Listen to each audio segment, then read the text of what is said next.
it's a good story. So, Danny and I have a cool deal down in South Padre Island, right? We're house sitting for friends who have a pool in their backyard. And all we got to do is watch two little Yorkies. So, Danny and I are out there floating around in the pool, and I thought, oh boy, I need my hat to cover my beautiful unwrinkled face. And so I hop out and I open up the door and I go running in the house, and I slipped on the tile floor and I hit so hard I knew I broke my wrist immediately. So you've heard the stories about me hollering for my husband if I fall and break my wrist. Well, he's out there at the pool and he can't hear me screaming. So I have to crawl to the door, and I'm on the floor, and I open the door, and I go, Danny, Danny, Danny, Danny, Danny. And he comes in, and he thought I had a leg cramp. It's true. And I'm like, no, I broke my wrist, and my wrist is all mangled. It's broken in 4 places, and it's just a side story. It's broken in 4 places, and it still isn't fixed. Monday, hopefully. So anyway, so he comes in, and I'm like, oh, we gotta go to the ER. We don't know where we are. We're not at home. And so he comes in, he's wet, I'm wet, and we have 4 puppies. So he has to help me up, take off my wet swimsuit. Now, who knows how hard that is, and not hit my wrist. Now, just think about it. So he gets that off, and then we get towels, and then I'm going, and I'm crying. I go, oh, please, just go get me a sundress. And he brings me a fucking hoodie. I was so mad. I'm like, why did you do that? I did this. Where's your hearing aids? Oh my God. So, needless to say, I try to calm down. We get in the car, and we're going to Valley General in Brownsville.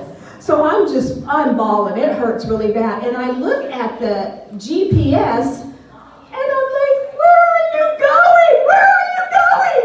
He goes, oh, I think I put the right address in. And I go, but you didn't. And we were going to the wrong place. I don't even know where we were going, but it's a good thing I looked through my tears. So I got the GPS, I got us dialed in right. So then I'm really pissed. I'm like, for God's sake, what's wrong with this guy? So anyway, they were very nice at the ER. But one thing, I don't know if you've ever had a compound fracture, but they kind of want to put it in place a little bit, so like maybe when they fix it, it won't be out of line. So they're holding my arm up. He's numbed it with a bunch of something.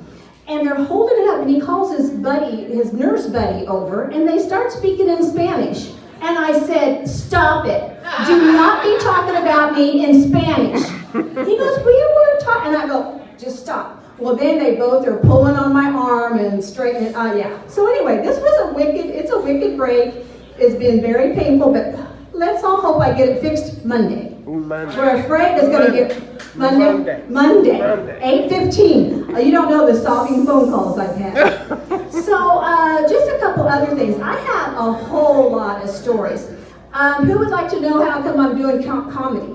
I would. Okay, this is why. I have done many things in my life, but I kind of hired a life coach earlier on this year. And so one of the things she said is, what is something you always wanted to do, but you didn't do it? And I go, I've done it all. She goes, thanks. And I go, a stand-up comedian. So I started in January taking online classes, and voila, here I am. So I'm 9 months into it. And this is one of those things, I don't know if you've ever been this way, but this is something I tried in my 30s. But then due to an abusive husband, a drinking problem, a drug problem, and I probably wasn't real funny at the time, but I did try it, but I'm back now, and I'm really lucky. I feel real happy to be doing this. And another little story, just talking about moles. So I was in, speaking of moles, I was in Cuba. I'm really lucky. I went with Cuba. I had to pretend like I was Jewish for a week, and I went with the Texas Jewish Society.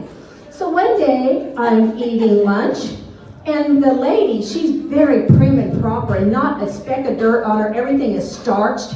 And she looks at me, she goes, "Now, do you have a growth on your neck?" And I go, "Well, I don't think, okay, hold this. I don't think so." And I put my hand and it was a black bean. And so,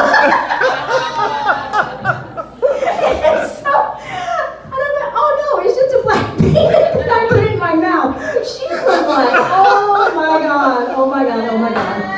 Yeah. So, and Danny, the man who I tell a lot of jokes about, he is my third husband. Yeah, he's been the best. He is the best in the whole world. But it's funny because before I met him, I'm a recovering alcoholic, but the one thing weird I did as sober is I kept dating drinking alcoholics. Because, they say that was my comfort zone. I like to be treated like shit and people not remember and pass out while they're having sex with me, shit like that. So, all that fun stuff, right? Yeah. So I decided, you know what, I need to go get some help. I'm done with this bullshit. So I go and it's codependency. I don't know who remembers that famous word, codependency.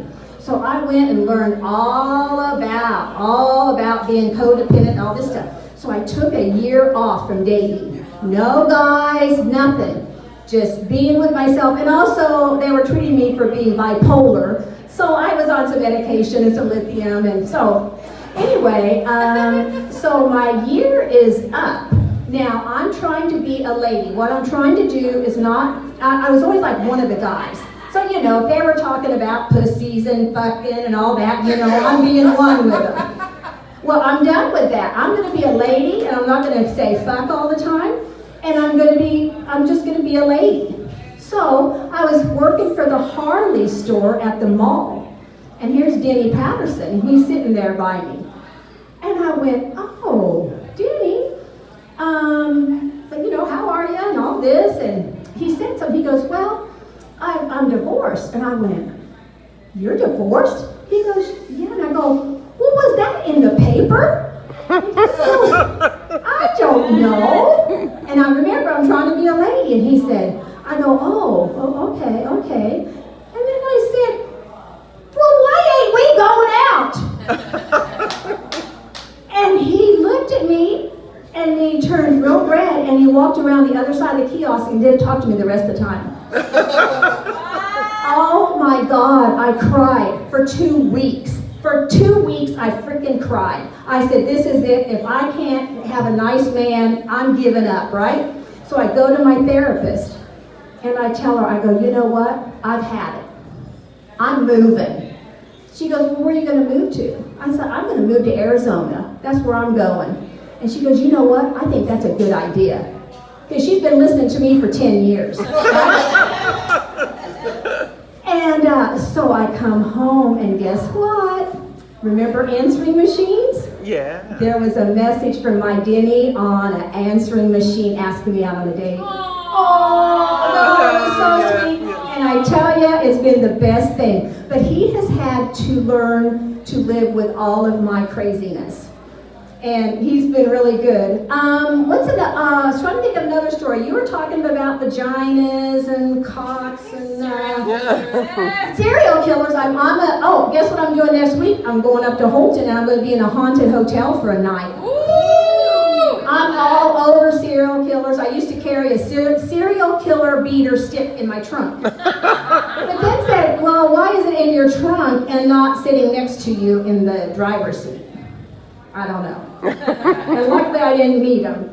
But anyway, I'm gonna cut it short because all of a sudden nothing's coming to me. But this is my first off the cuff. Thank you.